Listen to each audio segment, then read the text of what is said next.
네, 감사합니다. 네. 자, 제 목소리 잘 들리시죠? 네, 감사합니다. 여기 제가 여러분 얼굴을 뵈니까 얼굴에 다 은혜가 가득하고 눈이 초롱초롱 하십니다. 치매하고는 아무 상관이 없어요. 여러분들은. 자, 이렇게 좋은 강의 시리즈를 통해서 여러분들을 만나 뵈서 너무나 감사하고요. 오늘은 이 제목, 여기 지금 어디 화면이 뒤에 있죠? 네. 이 제목이 성경적 상담에서 이제 치매에 대한 성경적 이해입니다. 기독교 상담 학파에서 이제 성경적 상담이라는 것이 있는데, 이 성경적으로 상담을 하는 거예요. 되게 중요하죠. 우리가 신앙인이니까 어떤 어려움이 있으면은 성경적으로 도와야겠죠. 신앙의 기초에서. 그런데 이제 성경적 상담의 가장 핵심은 뭐냐 하면은 문제를 성경적으로 이해하는 거예요. 우울증이라든지 불안 이런 부분들을 성경적으로 이해하는 것이 우리 성경적 상담의 가장 중요한 출발점입니다. 예를 들어서 우리 요즘에 걱정이 많죠. 요즘 시대는 걱정이 많은 시대예요. 그래서 보험도 많이 들어요. 사람들이 노후에 관심도 많고 앞날이 불확실하니까 요즘 시대는 젊은이들도 걱정이 많고 그렇습니다. 그런데 이러한 걱정이 많고 두려움이 있고 조바심이 있고 잠을 못 자고 이런 사람들이 있으면 돕고 싶으면은 성경적으로 일단은 두려움, 불안 문제를 잘 이해를 해야 돼요. 그러면 성경을 딱 보면은 창세기에서부터 두려움, 걱정이 이게 탁 나와요. 이 아담과 하와가 범죄했었을 때 제일 먼저 느낀 감정이 두려움이잖아요. 두려움, 염려. 그래서 하나님을 피했잖아요. 이제 그렇게 해서 성경 전체에 흐르는 불안, 두려움이란 주제가 있어요. 그래서 하나님께서 결코 우리 심리적인, 정신적인 문제에서 침묵하지 않으세요. 너무나 성경에 풍성하게 말을 하고 있는데, 이제 성경적으로 잘 돕기 위해서는 이렇게 어떤 상담적인 문제에 대해서 성경적으로 이해를 잘해야 돼요. 성경을 통해서. 그래서 오늘은 제가 치매라는 주제를 골랐고요. 이 치매에 대해서 우리가 치매를 겪고 있는 주변 어르신들 또 신앙의 선배들을 봤었을 때 이분들을 어떻게 도울 수 있을까? 가장 먼저 첫 출발점은 문제를 성경적으로 잘 이해를 해야 됩니다. 그래서 강의가 1시간이잖아요. 그래서 이제 다 할 수는 없는데, 모든 걸 다 할 수가 없는데, 핵심 포인트는 이제 성경적으로 요즘에 정말 이 사회적으로 이슈가 되고 있는 국가적인 이슈, 국가적인 어려움의 문제 중에 하나인 이 치매의 문제에 대해서 우리가 신앙인으로서 어떻게 이해하고 접근할 것인가 한번 개론적으로 좀 알아보도록 하겠습니다. 저는 강의를 하기 전에 보통 항상 OX 문제를 해요. OX 문제가 제일 좋아요. 객관식 1, 2, 3, 4 하면은 맞을 확률이 25%밖에 안 돼요. OX는 반은 맞더라고요, 사람들이. 자, 치매는 보통 이제 알츠하이머 병인데 나중에 설명을 할게요. 자, 남자에게서 많이 발생한다. O예요, X예요? O. 이렇게 막 갈리잖아요. 남자에게서 많이 발생한다라고 한 분이 제가 보니까 목소리가 조금 더 큰 것 같아요. O. X라고 한 분들은 여자분들에서 많이 발생한다. 이제 그러잖아요. 여기 보니까 여자분들이 많아서 남자분들이 많이 발생한다. 나는 아니고 이렇게 했나 생각이 들어요. 답은요, O일 수도 있고 X일 수도 있는데 왜 그러냐면 연령대에 따라서 다르기 때문에 그래요. 그러니까 60대, 70대에는요 남자분들이 더 많아요.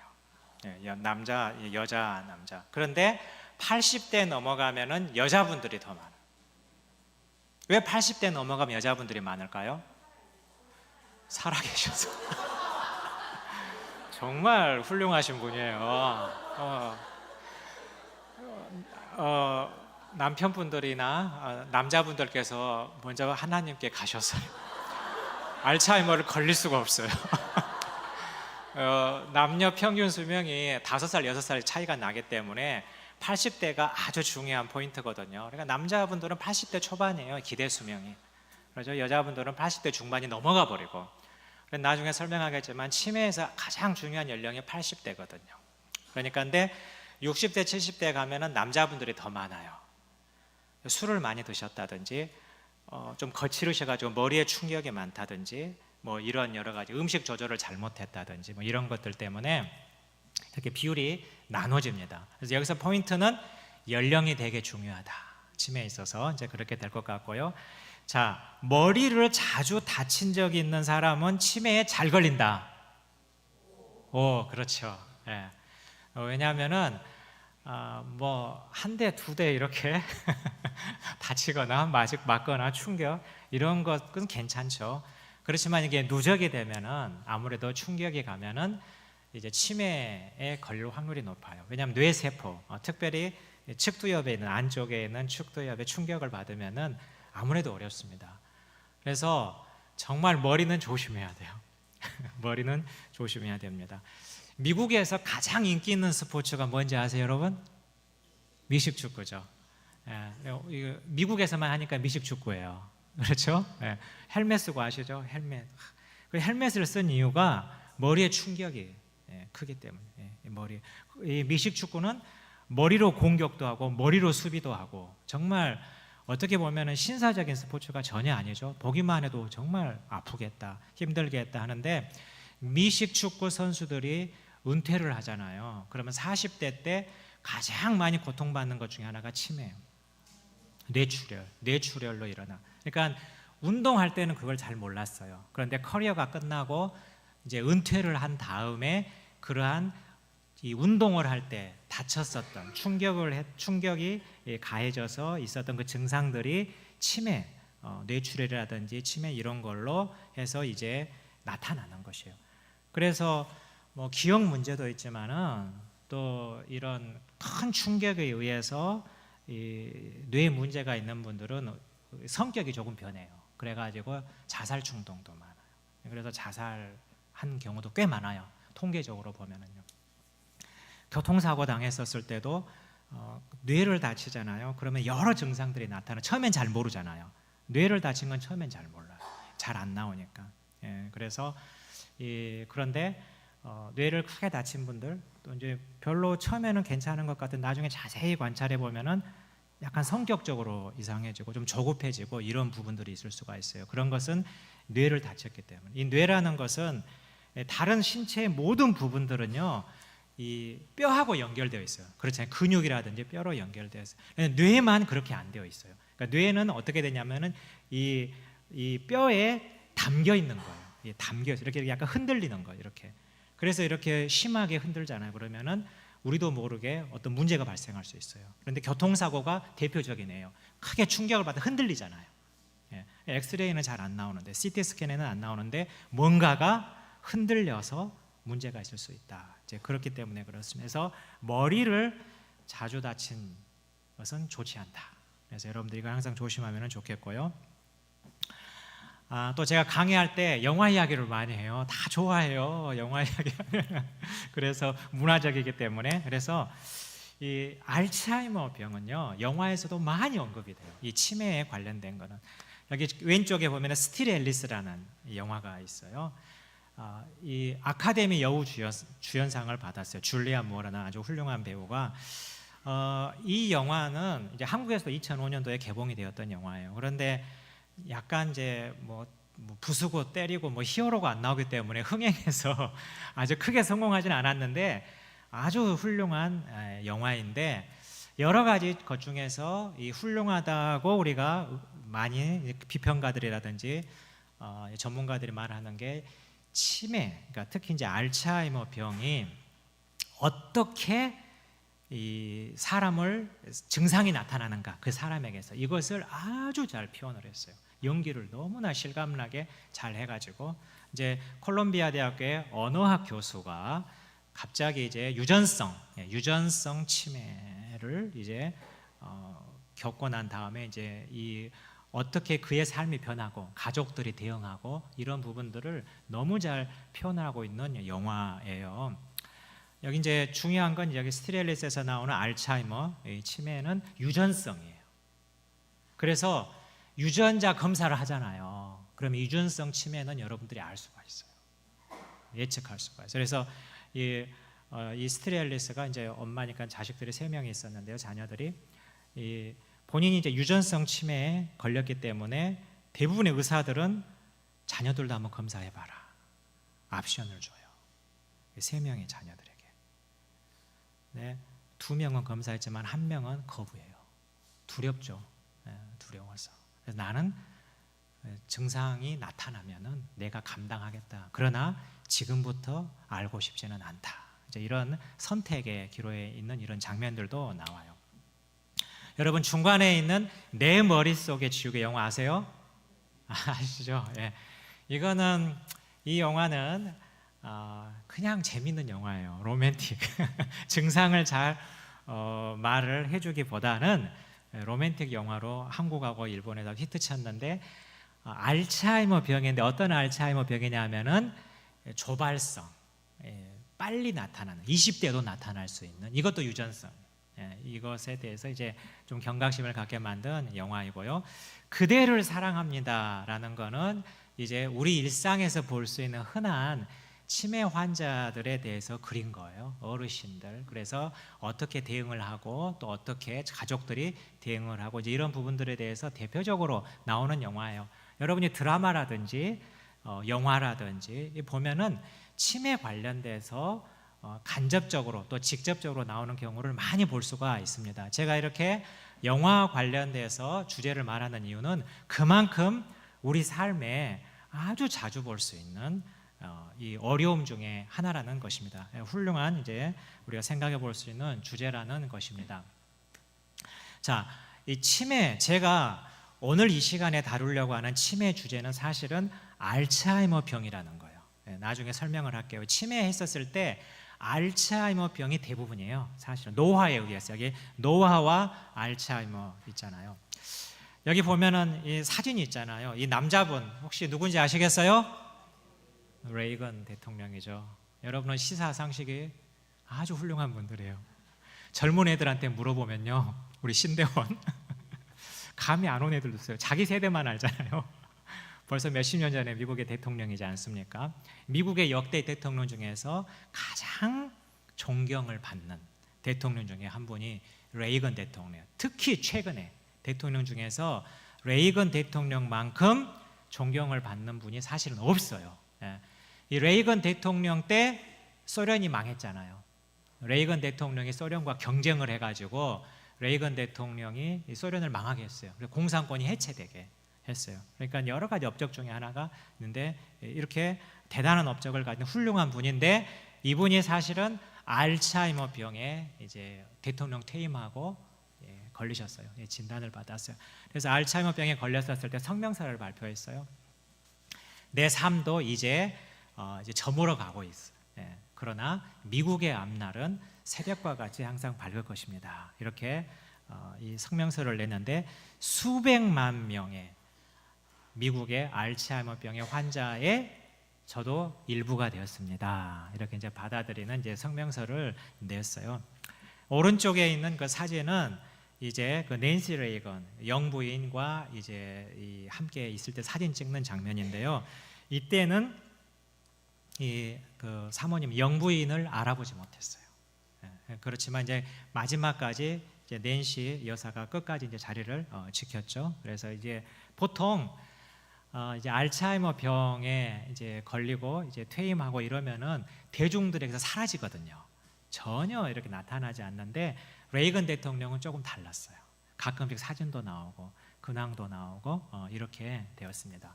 그런데요, 이분이 93세에 돌아가셨어요. 93세, 2004년도에 돌아가셨어요.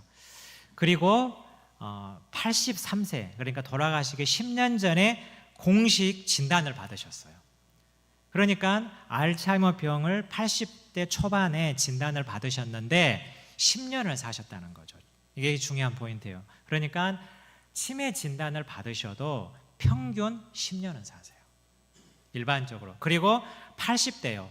거의 대부분의 분들이 80대 진단을 받아요. 그러니까 자연적으로 알츠하이머 병에 이제 걸리신다 그러면은 80대예요. 대부분이다. 80대 초반부터 이제 서서히 나타나기 시작을 해요. 그런데 이분이 미국 대통령직 수행 기간은 8년이었는데 1989년에 은퇴를 하셨어요. 2년 거의 두 텀을 마치시고 8년 하시고. 그러니까 은퇴가 89년이고 94년에 진단을 받았으니까 퇴임하시고 5년 후에 진단을 받았어요. 공식 진단을 받았어요. 그런데 레이건 대통령의 자서전이라든지 또 함께 일했던 보좌관들의 말을 빌려보면은 대통령 임기 때도 치매 증상이 조금 있었다.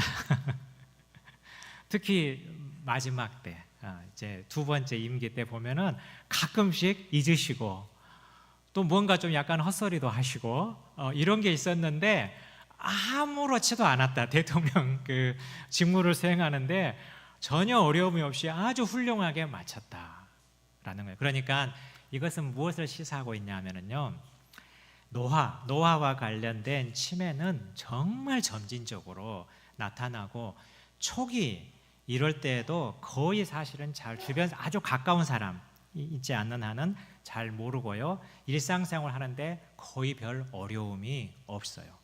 그러니까 어떻게 보면은 이분은 진단받기 5년 전에부터 이 치매의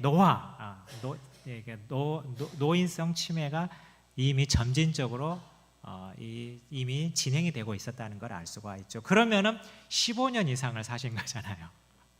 네, 그러니까 여러분 이 강의가 이제 도움이 되는 것 중에 하나가요, 빨리 치매에 대해서 잘 아시고 그 다음에 치매 증상을 받았다고 해서 몇 년 후에 돌아가시는 게 대부분 아니시기 때문에 오랜 시간 동안 우리와 함께 거하시는 어르신들이기 때문에 우리가 이분들을 어떻게 잘 돌볼 줄을 안다면 상당히 실제적으로 도움이 되고, 특별히 우리가 신앙적으로 할 수 있는 것이 무엇일까, 이것들을 할 수 있는 부분들이 꽤 많이 있거든요. 그래서 이 강의가 그런 부분에서 여러분들에게 도움이 되기를 바랍니다.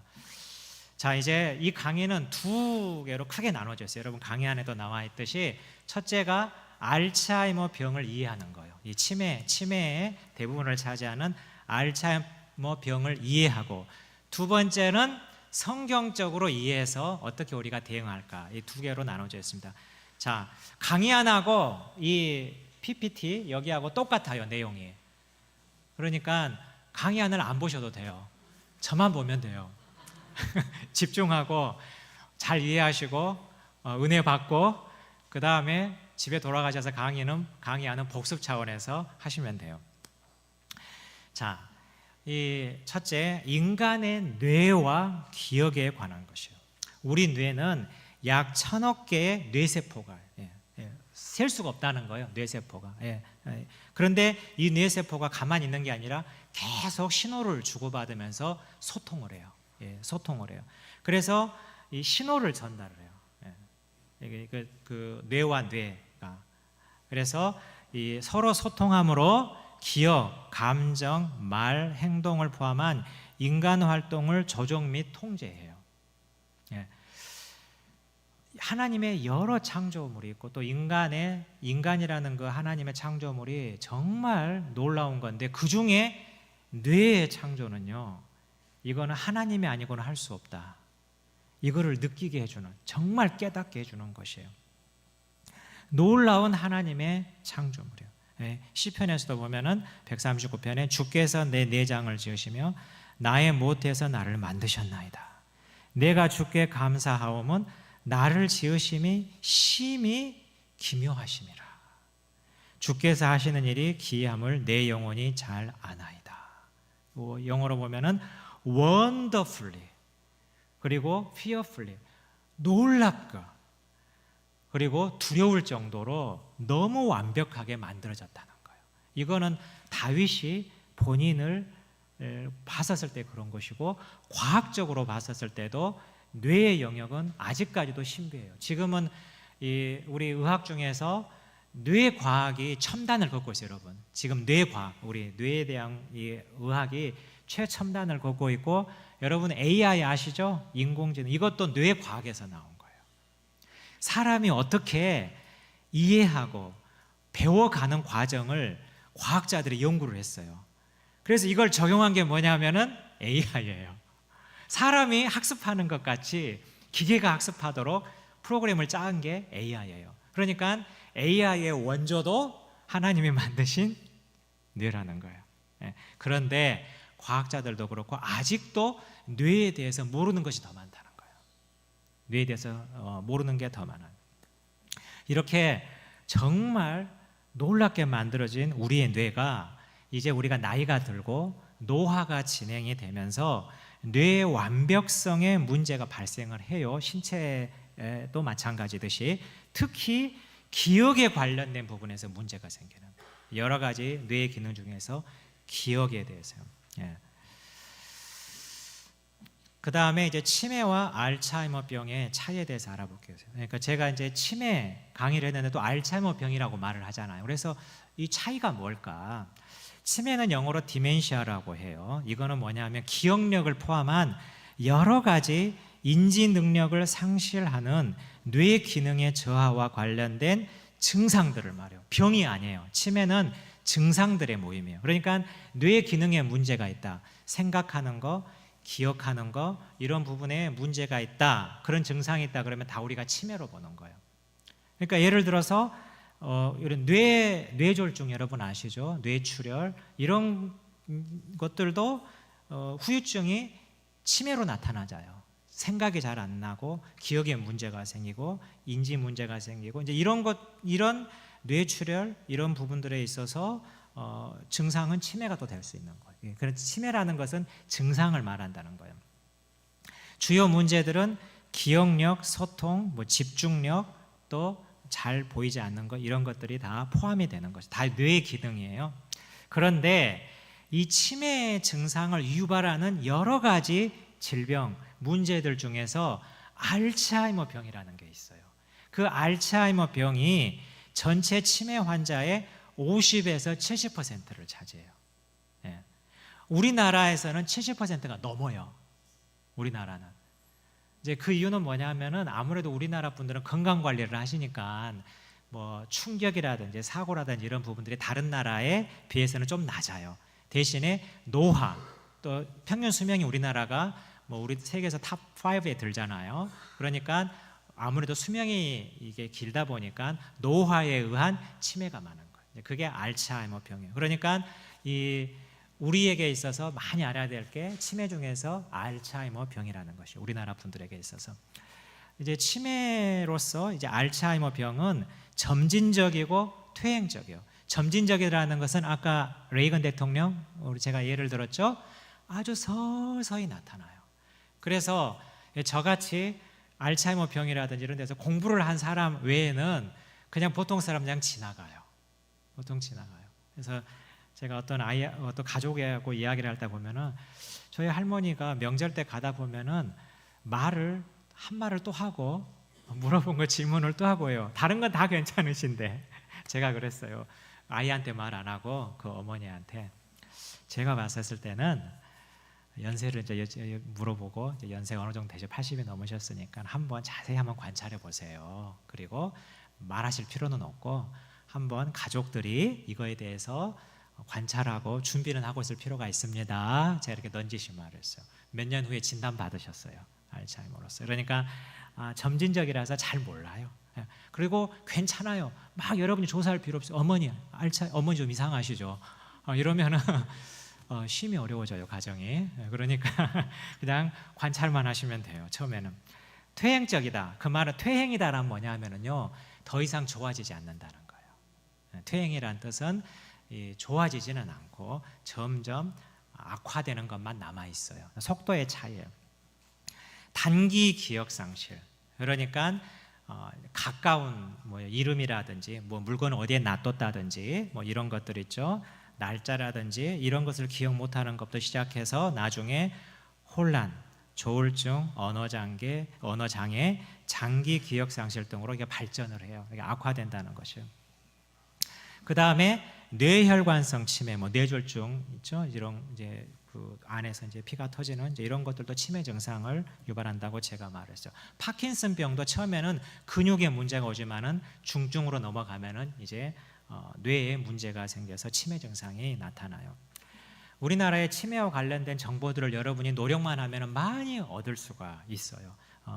대표적인 게 보건복지부의 치매 정보 웹사이트가 있고요. 한국치매가족협회 이런 부분들이 있고, 요즘에는 가족들이 관심만 갖는다면은 치매 관련된 정보를 웹사이트에서 많이 구할 수가 있는 이런 어려운 이제 사회적인 이슈가 되었어요.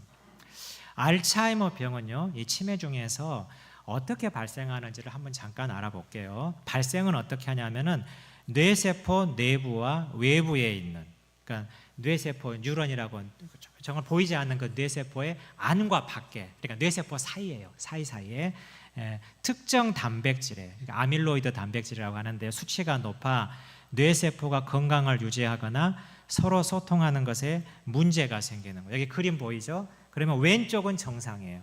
오른쪽에 보면은 녹색 같은 게 있어요. 녹색. 이게 뭐냐면은 뇌세포, 이게 보라색의 뇌세포예요. 뉴런인데 뇌세포와 뇌세포 사이에 신호를 주고받는다고 그랬죠. 신호. 그래서 소통을 하는데 이 아밀로이드 단백질 이게 끼어요 사이에. 그래갖고 막는 거예요. 막는 거예요. 그리고 보면은 이 보라색 뇌세포에 보면은 약간 판 같은 것이 생기는 것을 볼 수가 있어요. 이런 탱글이라든지 플레이크 이런 것들이 생겨가지고 뇌세포 안에서도 단백질 덩어리가 이렇게 생성이 되어서 이게 문제를 일으키는 거예요. 그래서 지금 치매 치료제 있죠. 지금 계속 치매 치료제가 이제 나오고 있어요. 최근에 미국 식약청에서 두 가지를 이미 이제 허락을 했어요. 그래서 지금 이제 미국에서는 이미 보급이 되고 있어요. 그런데 이것도 임상에서 보면은 30% 이 치매 속도를 늦추는 거예요. 30%. 그러니까 사실은 아주 강력한 것은 아니에요. 그렇지만은 엄청난 거죠. 30%만 속도를 늦추고 시간을 벌면은. 나중에 이야기하겠지만 왜 이게 중요하냐면은요. 알츠하이머 병에 걸리셔서 치매 증상이 있다. 그러면은 자 80대 초반이나 중반에 진단을 받으셨다고 그래요. 그런데 우리가 관리를 잘해서 또 악화되지 않도록 속도를 늦췄다고 해요. 그러면은 이분이 95세까지 살아도 큰 어려움, 중증 없이 아주 말기에 심각한 증상이 없이 나중에 90대 중반에 자연사하실 수 있잖아요. 이게 중요한 거예요. 그러니까 덜 고통을 받으면서 가족들하고 소통할 수 있는, 주변 사람들과 소통할 수 있는 시간을 벌어가지고 그리고 그렇게 함으로 인하여서 아주 악화된 말기 상태를 보지 않고 자연스럽게 돌아가실 수 있다면은 이것이 이제 우리가 보면은 가장 이상적인 시나리오라고 볼 수가 있어요. 그러니까 이런 아밀로이드 단백질이 생기는 거, 생성하는 것, 또 제거하는 것, 이런 효과를 내게 하는 지금 신약이 이미 개발이 되어서 나오고 있는데 빨리 속도가 좀 붙었으면 좋겠어요. 그런데 엄청난 돈을 퍼붓고 있는데 속도는 좀 느려요. 그리고 이제 어떻게 될지는 잘은 몰라요. 특별히 이러한 단백질, 이 아밀로이드 단백질이 어디에서 생기냐면은 해마라는 기억에 관련된 이 뇌 안쪽에 보면은 이 해마같이 생긴 이 세포가 있어요. 여기 안쪽에 사이드에 쌍으로 거기에서 문제가 생겨서 이제 기억에 문제가 생기는 거예요. 뇌 축도 옆에 있어요. 알츠하이머를 이제 잘 이해하기 위해서는 증상을 잘 알아야 돼요. 사실은 증상. 그래서 증상을 보통 두 가지 방법을 해요. 7단계로 보기도 하고 3단계로 보기로 해요. 사실은 큰 차이는 없어요. 의학적으로는 7단계를 보고 일반적으로 우리들이 봤었을 때는 3단계를 봐요. 여러분 강의 안에 나와 있죠. 초기, 중기, 말기예요. 그러니까 우리가 이 치매 진단을 받은 어르신들이 중기까지만, 이 정도 증상까지만 겪으시면서 자연적으로 이렇게 평화롭게 세상을 떠실 수 있다면은 그건 되게 이상적인 것이고요. 가능하면은 말기 증상을 겪지 않는 것이 이제 도움이 되겠다 이렇게 되는 거예요. 뭐 초기 증상들 여러분 다 알아요. 뭐 기억장애, 그다음 일상생활에서 뭐 여러 가지 뭐 회피 반응이 일어난다 그랬습니다. 뭐 그다음에 중기에서는 기억 장애가 좀 심화되고 있죠. 이제 이런 거. 그래서 중기에서 여러분들이 가장 이제 어떤 치매 어르신들을 돌볼 때 전환점이 되는 게 뭐냐면은 이 진압력이라고 나가셨다가 돌아오는 길을 잘 모르는 거예요. 그걸 보고 이제 진압력의 상실이라고 그래요. 방향 감각하고 이런 이 위치 선정 이런 분들이 이제 이것을 경험을 하면은 이제 어떻게 될까요? 집에만 계셔야 되는 거예요. 아니면 상시 누군가가 옆에 있어야 되는 거예요.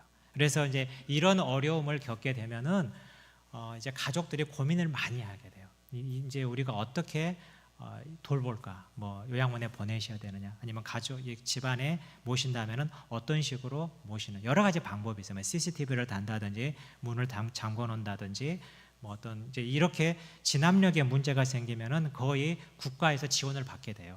등급을 받아가지고 국가에서 지원을 받고 도우미가 5일 일주일에 5일 정도 나와서 오전 또는 오후에 나오셔가지고 이 도움을 줄 수가 있어요. 네, 이런 것들을 이제 옵션들을 많이 고민을 하고 생각을 하게 돼요. 그래서 중기가 되게 중요하다는 것. 말기는 이제 이 진압력이 좀 악화되는 거예요. 악화되는 것이고 그 다음에 이제 어려운 것이 몸의 거동에 어려움이 생겨요. 그리고 감정 조절이 많이 안 되고 막 화가 나고 이제 이런 말도 좀 잘 안 되고 이제 이래서 장기 기억들이 많이 상실이 돼요. 장기 기억들. 어렸었을 때 기억들은 대부분 아주 오래까지 남아 있거든요. 어렸었을 때 기억들은 이제 그런데 그런 부분들까지도 어려움이 생기는 것이에요. 그래서 이제 말기 이제 환자들은 어떻게 보면은 계속 그 몸에 근육이 없어지시기 때문에 계속 누워 있든지 이제 거동에 어려움이 있는 그런 데까지 가게 되는 것이에요. 네. 그래서 이런 증상들은 이제 여러분들이 충분히 이제 그 강의안을 보면서 여러분들이 충분히 이해할 수 있을 것 같아요. 진단과 치료 볼게요. 진단은 보통 어떻게 하냐면은 생물학적 요인을 제외해요. 생물학적 요인은 뭐냐면은 뇌출혈 있죠. 피가 있어서 뭐 뇌세포에 문제가 생긴다. 그런 건 생물학적이잖아요. 물리적으로 뭔가가 손상이 있는 거잖아요. 그러면은 이제 그런 것들은 다 제외하고 이제 괜찮다. 그러면은 기억력의 문제를 테스트해보는 이런 걸 통해서 진단을 해요. 그래서 보건소라든지 또 의사 선생님들 전문가들은 질문 몇 개 해보면 다 알아요. 질문을 몇 개 해보면은 거의 다 알아요. 그리고 이분들이 테스트할 때도 테스트한다는 말을 안 해요. 그냥 막 대화를 해요. 그래서 방금 말한 거 기억나세요? 이렇게 물어보면은 이제 잘 모르시는 것이죠. 그러니까 테스트를 한다고 하면 벌써 어르신들은 긴장을 하고 또 테스트할 때는 또 기억을 잘해요. 그래가지고 긴장을 하고 계시니까 그래서 이제 검사를 하는 분들은 자연스럽게 이야기를 하면서 바로 알아내세요. 그러니까 이 뭐 이런 아주 그 최첨단의 뇌 촬영을 하면은 보이긴 해요. 그렇지만 그럴 필요가 없어요, 사실. 비용만 들고 질문 몇 개, 또 삶이 어떤가를 통해서 보면은 거의 다 분별이 될 수가 있습니다. 그래서 보면 제가 뭐 15가지 문항이 있어요. 여기에서 8개 이상이 해당되면은 전문가에게 한번 상담을 받아보고 공식적으로 진단을 받을 이제 필요가 있어요. 대부분 다 기억에 관련된 것들이에요. 네. 치료는요, 보통 어떻게 하냐면은 이 퇴행성이라고 그랬기 때문에 알츠하이머의 진전을 막거나 기억을 회복시키는 치료법은 없어요. 그런데 대응 방식은 뭐냐 하면은 약물을 통하여 악화를 막는 거예요. 특히 이제 신약들이 보통 이제 그런 역할을 하는 거예요, 지금. 예. 그러니까 악화하는 속도를 늦추는 거예요. 이게 되게 중요하고요. 그 다음에 약물을 통한 인지 기능 보조, 그러니까 기억력 있죠. 이런 부분들을 좀 더 활성화시키는 그런 약물들이 있는데 그런 약물들을 먹게 되는 것이에요. 그래서 이 치매 진단을 공식적으로 받는 게 중요한 이유 중에 하나가 이러한 도움이라든지 어떤 의학적인 약물 처방에 있어서 의료보험 혜택을 받아서 비용이 좀 덜하게끔 해서 국가적인 지원을 받을 수 있기 때문에 이렇게 진단을 받는 게 사실은 중요해요. 그 다음 이제 여러 가지 악화를 막기 위한 다양한 보조요법들이 있어요. 뭐 음식, 행동, 인지요법, 또 활동 이제 이런 걸 하는 것이에요. 그래서 이 치매에 어려움을 겪고 계시는, 경험하고 계시는 어르신들이 이제 가장 중요한 것 중에 하나가 생활 습관이나 패턴들이에요. 그 중에서 중요한 게 다른 사람들하고 계속해서 같이 소통을 해야 돼요. 또 어울리고 이런 게 되게 중요해요. 그런데 약간 내성적이고 사람을 가리는 분들은요 또 잘 안 되더라고요. 그게 가족들이 제가 상담을 하다 보면은 그런 어려움을 많이 호소해요. 우리 어머니는 원래부터 사람을 좀 가려가지고 자존심이 세가지고 막 이렇게 뭐 복지회관 가서 막 춤추면서 망가지는 거 못 하신다고 그러면서 근데 이제 그런 것들을 하셔야지 사실은 이 치매 증상이 이 속도가 경감되는 거예요. 속도가 어느 정도 경감됩니다. 그래서 가족들이 도와줘야 될 것 중에 이제 그런 부분들이 있어요. 치매 진단 후 3년에서 20년을 보통 살아요. 그렇죠? 보통은 6년에서 12년. 그러니까 아까 우리가 예를 들었던 레이건 대통령은 그 평균 안에 있잖아요. 10년 하셨잖아요. 6년에서 12년. 이거 되게 중요한 정보라고 할 수가 있겠습니다. 자, 이렇게 해서요. 치매에 대한 개론적인 이해들을 제가 여러분들에게 이제 설명을 했어요. 더 자세한 내용들은 여러분이 공부하면 더 많이 얻을 수가 있고요. 제가 이것에 기초해서 성경적 관점, 우리들은 다 신앙인들이잖아요. 하나님을 믿잖아요. 그래서 하나님은 이런 부분에서 성경에서는 어떻게 말을 할까 궁금하죠. 치매 검색해보면 성경이 안 나와요. 그래서 좀 알고 싶어도 치매란 말은 없어요. 그러면은 성경은 이 치매에 대해서 하나님은 다 말씀하실 것 같은데 어떻게 말씀하실까? 하나님의 방법은 뭐냐면 기억이라는 걸 통해서 말해요. 기억. 이게 치매 증상의 가장 핵심은 기억이잖아요. 이 기억이라는 걸 통해서 하나님은 우리에게 가르쳐 주신 내용들이 있어요. 그걸 한번 알아볼게요. 자, 포인트는 치매의 고난 속. 치매는 정말 어려운 질병이죠. 그래서 절망과 무기력해요. 가족들이 너무 힘들어하고 돌보는 분들이 너무 힘들어하고 본인도 절망적이고 그래서 자살 충동도 좀 있어요. 어떤 분들 보면은. 그런데 그러한 절망과 무기력만이 있는 것이 아니고 그 안에 하나님의 은혜와 돌보심이 있다는 것을 우리가 알아야 돼요. 그리고 이것을 믿어야 되고 이 소망을 가지고 우리가 치매 어르신들, 가족분들을 돌봐야 되는 것이에요. 자, 하나님과 기억이에요. 출애굽기에서 보면은요, 하나님의 백성 이스라엘에게 어떤 걸 명하셨냐면은 하나님의 약속을 잊지 마라. 하나님이 너희에게 했던 은혜를 베풀었던 것을 잊지 마라고 명령을 하셔요. 너희에게 내가 베푼, 내가 너희에게 한 이적, 은혜, 이것을 기억하라. 기억하라라고 말해요. 그래서 하나님의 약속을 기억하기 위한 상징물들을 너희들이 계속 가지고 있으라고 말해요. 여러분 아시죠? 항아리 속에 만나, 그 다음에 요단강의 돌, 대표적인 것들. 이것은 하나님께서 어떻게 그들을 애굽에서 구해냈고 광야에서 먹이셨는가, 이것을 기억하게 하는 상징물이에요. 그러니까 하나님께서는 말씀으로만 기억하라 하지 않고 어떤 상징물을 보면서 근처에 두면서 하나님의 은혜와 역사하심, 너희 하나님이 돌보았던 걸, 도와주셨던 것을 기억하라고 그랬어요. 이 기억 되게 중요해요.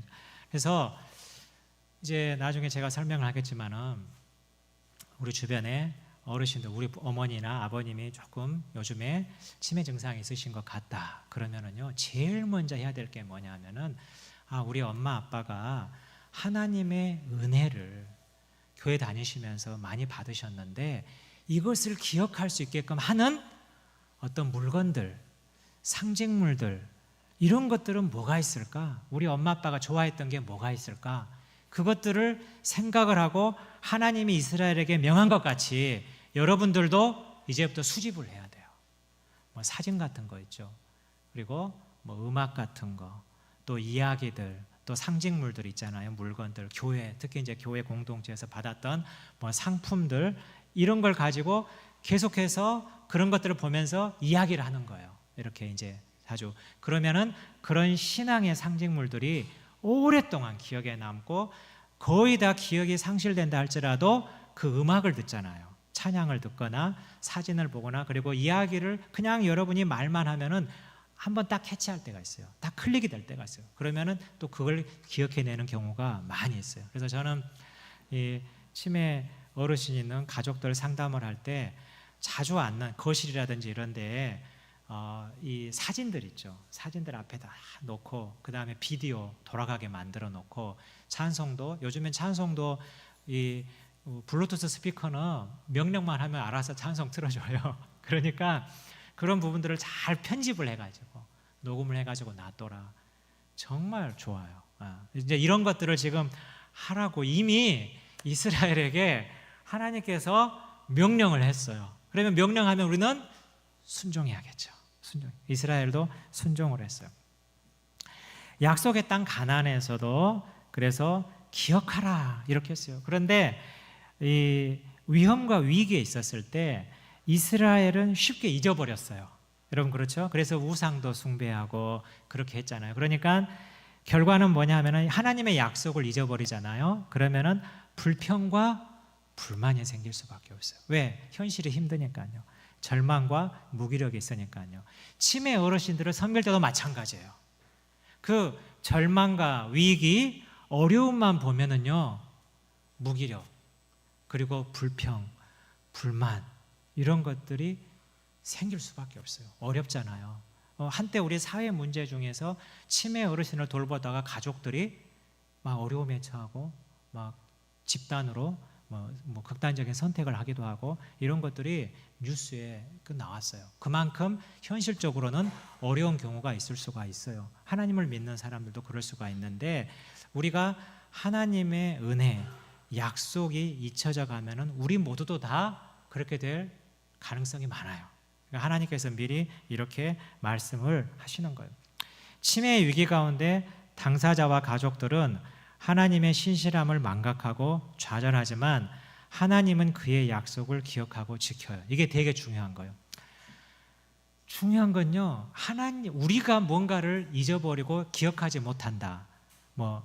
해마세포에 문제가 있어서 하나님을 기억하지 못하고, 은혜를 기억하지 못하고, 내가 하나님을 믿는지 안 믿는지 이것도 기억하지 못하고, 치매 어르신들은 그래요. 하나님이 누구냐 이렇게 물어보기도 해요. 왜냐하면 기억을 못 하시니까. 근데 이게 중요한 게 아니고요, 하나님이 우리를 기억하느냐 못하느냐가 중요한 거예요.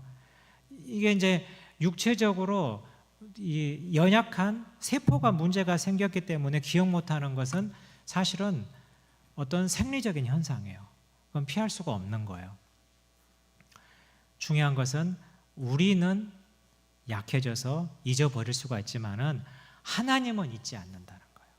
하나님은 기억한다는 거. 여기에 소망이 있어요. 그리고 우리가 천국에 가면은 또 다 기억나잖아요. 모든 게 다 회복이 되잖아요. 어느 일정한 시간, 몇 년 동안만 잠시 기억이 깜빡한 거예요. 컴퓨터가 꺼지듯이. 컴퓨터에 기억이 꺼지듯이 다시 켜면은 부팅하면은 오케이 되잖아요. 그래서 모든 게 다 그래요. 지금은 다 희미하게 보여요. 사실은 선명하지가 않아요. 그러나 하나님 나라에 가면은 모든 기억이 새로워지고, 얼굴에 얼굴을 맞대고 보는 것 같이 선명해지는 기억, 완벽한 기억을 갖게 되는 것이에요. 그래서 이걸 우리가 좀 기억할 필요가 있어요.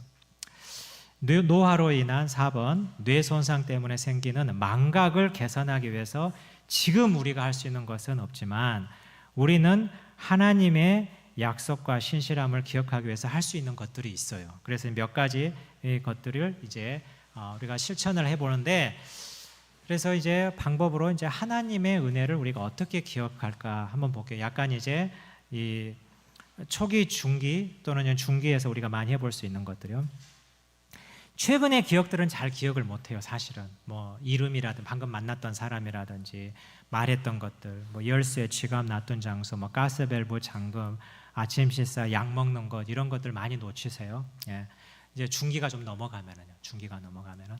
그런데 기억할 수 있는 것들이 있어요.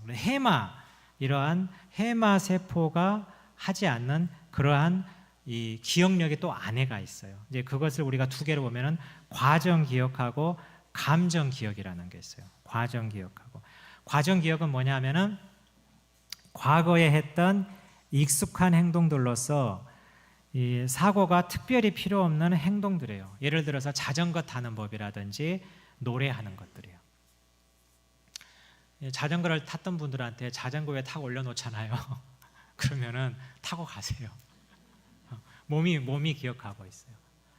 노래, 우리 여기 집에서는 노래 가사도 기억 못하고 그래요. 그런데 교회 와가지고 딱 앉아 있잖아요. 그러면은 음률 딱 듣는 순간 노래가 나와요. 4절까지 다 해요.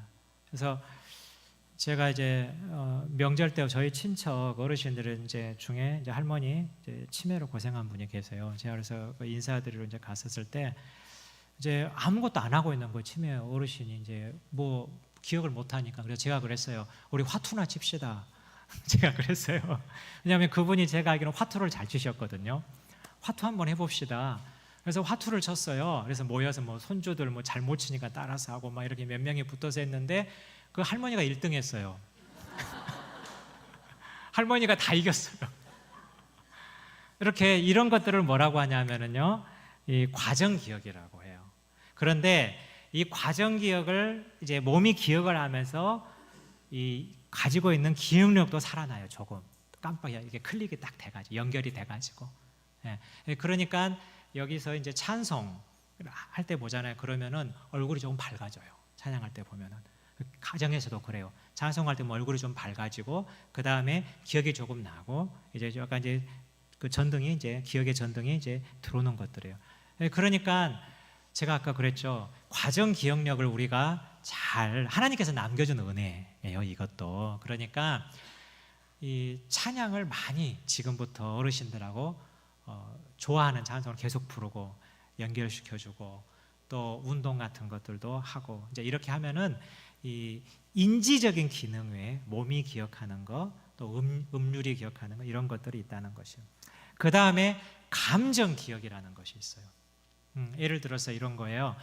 어르신들 치매 어르신 분들이 이제 있으면 어떤 사람을 만났다 그래요. 그러면 그냥 그 사람이 한 말을 듣고 뭐 이렇게 그냥 잘 모르지만은 왔다 갔다 말도 하고 대답도 하고 딱 그래가지고 나중에 어머니 어떠셨어요? 그럼 무슨 말 한지는 몰라요. 그런데 기분은 좋았다, 좀 따뜻했다, 좋았다 이런 말은 하세요. 그건 뭐냐 하면은 감정이에요. 느끼는 감정. 이런 부분들은 또 이 인지가 하는 것들이 아니에요. 그러면 이게 왜 필요하냐 하면은요, 성찬 같은 거 하잖아요. 그러면은 성찬이라는 거는 이 우리가 뭐 배우고 노래하고 이런 것뿐만 아니라 그 분위기 있죠. 여러분 거룩한 분위기 이런 거 있잖아요. 이런 것들, 그러니까 이런 것들을 느끼는 것들이 안에 남아 있어요. 그래서 성찬 음악을 이렇게 들으면은 이 치매 어르신은 마음속에 성찬 때 했었던 그 분위기 있죠. 그 은혜로운 이런 것들이 안에 느껴지는 거예요. 이제 이런 부분들. 그래서 이러한 모든 것들, 감정 기억, 그 다음에 과정 기억, 이런 부분들이 인지 기능보다 훨씬 오래 간다라는 것을 우리가 알고 신앙과 이 어르신이 가지고 있는 신앙의 기억들, 이야기들, 그리고 노래들 이런 것들을 연결시켜서 계속 가지고 있으면 제가 아까 말했죠. 이 기억의 연결선을 우리가 늘릴 수가 있는 거예요.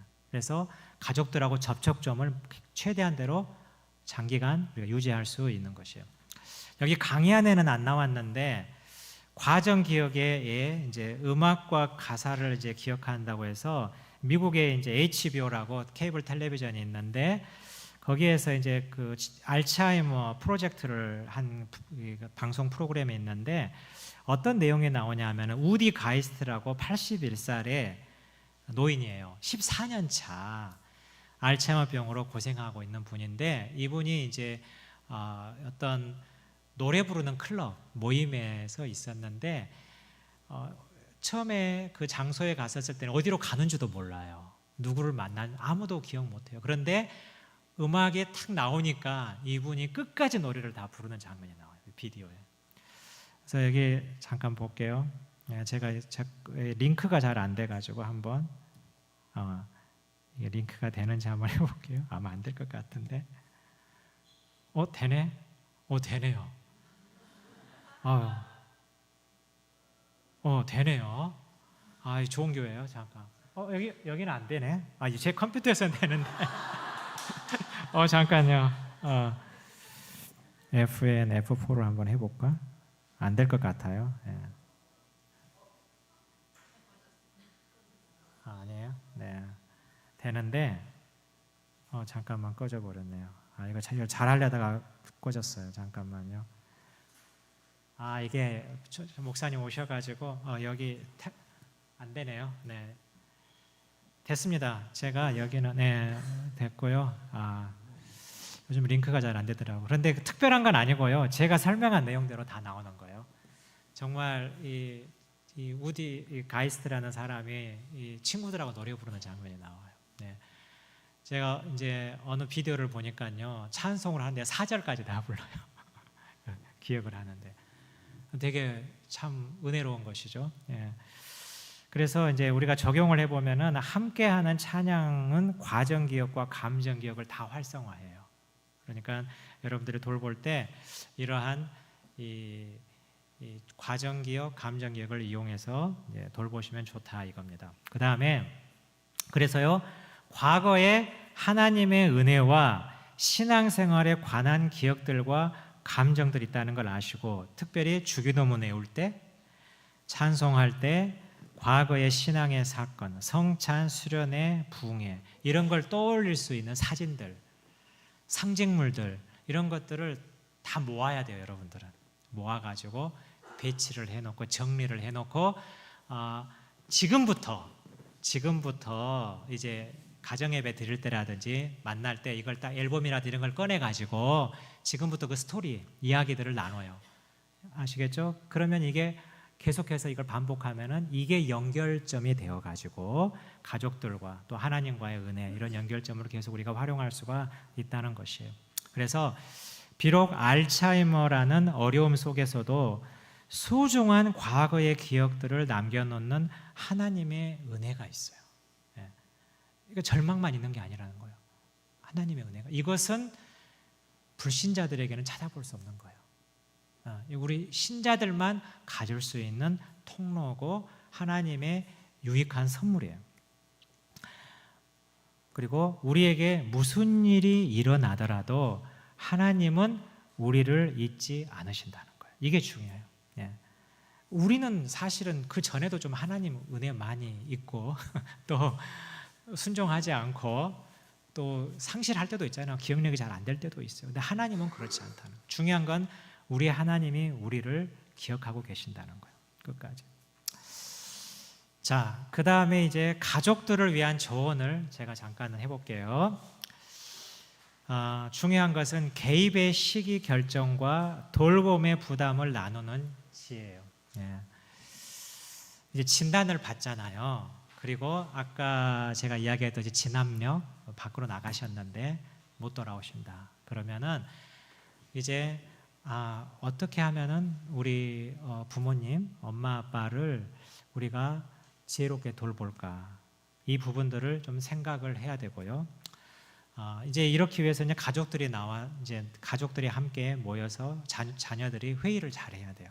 회의를 잘해야 돼요. 그런데 제가 보니까 의외로 이런 게 또 잘 안 되더라고요. 형제들이, 어떤 형제들은 잘 되는데 어떤 형제들은 또 잘 안 되는 부분이 있어요. 뭐 형제들도 다 신앙생활 하는 경우도 있지만 또 그렇지 않는 경우도 있고 의견 차이도 많고요. 이런 부분에 있어서 그래서 참 지혜가 많이 필요하고 여러분들이 이제 돌봄 나누다가 또 약간의 뭐 갈등도 좀 생기기도 해요. 분배하다가 이제 이런 부분들이 있기 때문에 하나님께 기도하면서 지혜를 좀 가질 필요가 있고요. 그 다음에 이제 개입의 시기 결정도 이제 진단을 받으시면은 한번 이 부분도 우리가 부모님하고 이제 터놓고 당사자이신 어르신하고 엄마 아빠든지 누구든지 터놓고 이야기를 해야 돼요. 언제는 한 번은 그렇게 해야 돼요. 왜 그러냐 하면은 이제 실제적인 것들이 나중에 이야기하겠지만 중요한 결정사항들이 있거든요. 네, 그런 부분들을 나누기 위해서. 시편에서도 우리가 연약하니 계수함을 가르치고 지혜로운 마음을 달라고 했어요. 우리도 이걸 위해서 기도를 해야 돼요. 핵심 질문들은 이제 무엇이 가장 소중하고, 누가 가장 소중하고, 무엇을 기억하고 싶고, 누구를 기억하고 싶고, 어떠한 모습으로 삶을 마무리할 것인가. 되게 중요한 질문들이에요. 이 부분에 대해서 하나님께 기도하면서 이제 정리정돈을 해야 되는 것이죠. 정리정돈. 예. 이게 이제 지혜로운 선택과 집중이라고 볼 수가 있어요. 그런데 우리 신앙인들은 신앙의 소중함과 능력을 항상 생각을 해야 돼요. 현실의 어려움에 묻혀서 흘러가면 안 되고, 신앙이 정말 소중하고 지금 어머니 아버님이 가지고 있는 신앙의 자원, 이것들을 우리가 어떻게든 좀 활용을 해야겠다. 중요합니다. 자, 그래서 구체적인 제가 좀 준비 조언을 하자면 아까 말했듯이 다 설명한 것입니다. 중요한 사건과 관련된 기념품, 기억하고 싶은 사건들, 앨범 사진, 음악들을 이제 이런 것들을 모으는 것이고요. 두 번째로는 이제 유서 작성, 이제 이런 재정적인 부분들, 결정권자, 이제 뭔가를 부모님이 결정해야 될 게 있을 거 아니에요. 이런 부분들을 조금 괜찮으실 때 바로 이야기를 해야 돼요. 어떻게 오픈해서 이야기를 해야 돼요. 이게 이제 아까 제가 말했던 개입의 시기 결정일 때 되게 중요한 것들이에요. 아까 제가 말씀드렸듯이 형제들이 다 하나님을 믿는 게 아니고 또 생각들이 다르고 또 이런 게 있어서 안타깝게도 상담을 하다가 보면은 갈등 이야기를 많이 들어요. 그래서 오히려 이러한 오픈해서 이야기하는 것들을 미루고 이렇게 하다가 오히려 더 어려워지는 경우가 많이 있었어요. 뭐 소송전까지 일어나고 형제들끼리 이제 그렇습니다. 그런데 하여튼 오픈해서 미리 다 결정을 하셔야, 특히 재정적인 부분들은요. 어떤 어르신은요, 통장을 몰래 몇 개 가지고 계셨는데 이것을 오픈하지 않고 뭐 딸에게는 이것 좀 말하고 아들에게는 이것 좀 말하고 이래가지고 나중에는 정리가 안 돼가지고 이 부분에 대해서 어떻게 해야 될지, 그래서 제가 이제 이거는 변호사라든지 어떤 법적인 절차를 밟아서 지금이라도 빨리 해놓는 게 좋다. 형제들끼리 하지 말고 제가 이렇게 조언을 했습니다. 자, 원하는 마지막 치료 단계 수준, 뭐 연명치료약은 아시죠? 이제 연명치료 이런 부분들도 우리가 하나님을 믿는 사람으로서 미리 결정하는 거는 괜찮은 거예요. 그리고 본인에게도 좋고 자손들에게도 좋은 거예요. 그런데 이러한 결정이 안 되면은요, 나중에 어떻게 보면 정말 어려움에 처해요.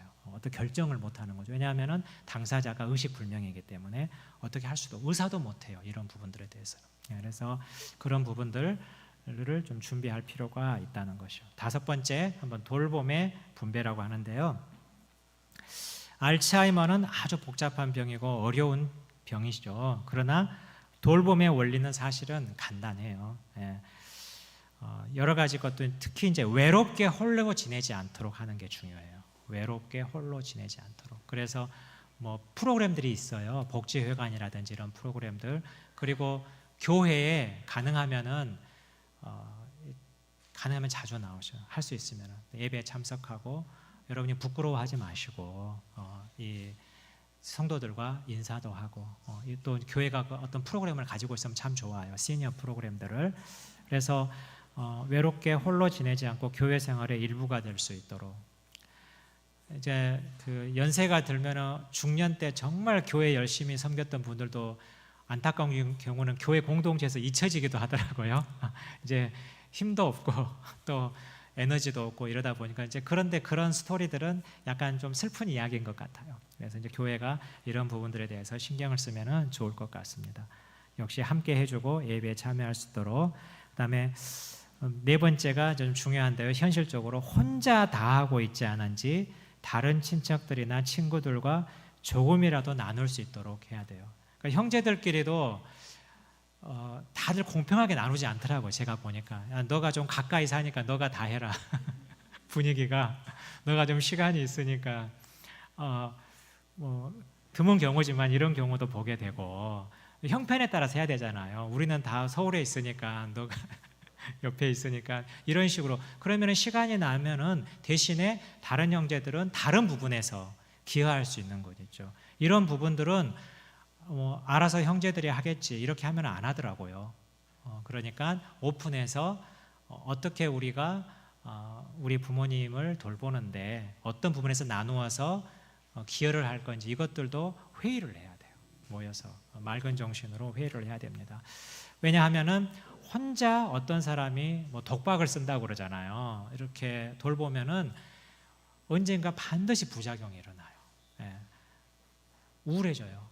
혼자 돌보면은요 우울해져 가지고 돌보는 것도 잘 안 되고 또 본인도 힘들어지고, 예. 이런 경우는 많이 나타나요. 그래서 배우자를 혼자 돌보다가 또 배우자도 우울해져 가지고 상황이 안 좋아진 케이스가 꽤 있어요. 예.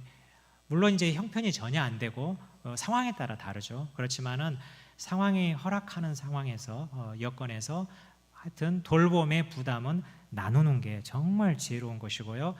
또 주변에 여러분들이 봤었을 때 이렇게 약간 불공평하게 돌봄이 되어진다 그러면은 사랑하는 분들이니까 이런 조언도 좀 해주셔가지고 지혜롭게 잘 돌볼 수 있도록 하면은 좋겠습니다.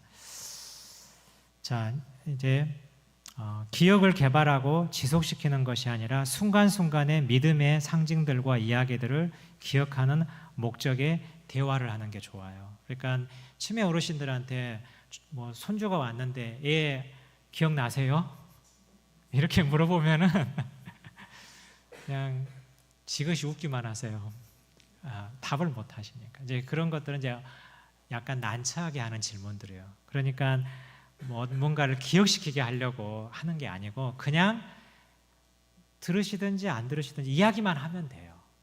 이렇게 얘가 이 조카가 손주가 이런 애고 누구 자녀고 이렇게 하다 보면 이제 할머니랑 같이 뭘 했고 이렇게 하다 보면은요 딱 연결이 되는 것이 있을 수가 있어요. 그때 기억이 되는 경우가 돼요.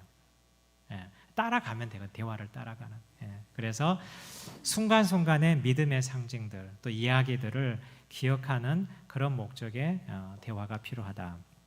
그래서 여러분이 그런 이야기를 할 때 성찬과 관련된 것들 또 잘 알려지거나 좋아하는 성구, 찬송, 예배, 평소 기도할 때 사용하던 찬양이나 찬송 이런 것들을 잘 매개체로 사용하면 도움이 된다는 것입니다. 그 다음에 이제 7번 신앙과 관련된 기억들과 연결할 때 알츠하이머 병으로 인한 분노, 불안 감정을 진정시키는데 되게 효과적이에요. 여러분 이제 알츠하이머 병에 걸리신 분들은 조금 이제 형편이 어려울 때는 감정 기복이 심해요. 막 이제 안절부절 못 하신다든지 아니면 갑자기 버럭 화를 내신다든지 이런 불안, 분노, 화 이런 부분들이 있는데 이게 어쩔 때는 통제가 안 될 때가 있어요. 예. 그러면은 찬송을 튼다든지 또 하나님 이야기를 한다든지 이렇게 하면은 진정되는 효과가 많이 있어요. 예, 진정되는 효과가. 그래서 신앙적인 자원을 여러분이 항상 활용할 수 있도록 이건 다 하나님께서 주신 거니까요. 이 부분을 여러분이 기억하면 되겠습니다. 자, 여러분 제가 말한 거 지금까지 다 기억했어요? 네, 도움이 됐습니까? 네, 제가 결론을 내릴게요. 시간이 다 됐으니까. 우리의 기억은 약해지지만 하나님은 결코 우리를 잊지 않으신다. 이게 우리 신앙의 기초예요. 여러분 이게 하나님을 기쁘시게 하는 것이고요. 그 다음에 모두가 본향으로 가는 길에 있고 다 본향에서 만나요. 그러니까 하나의 치매의 어려움도 본향으로 가는 과정에서 단지 몇 년 동안 겪는 것이에요. 그래서 본향에서 우리 고향에서 다 만나고 그때 우리의 기억들이 다시 다 새롭게 되어서 회복이 되어서 더욱더 선명하게 대화를 할 수가 있어요. 그게 우리의 소망이잖아요, 여러분.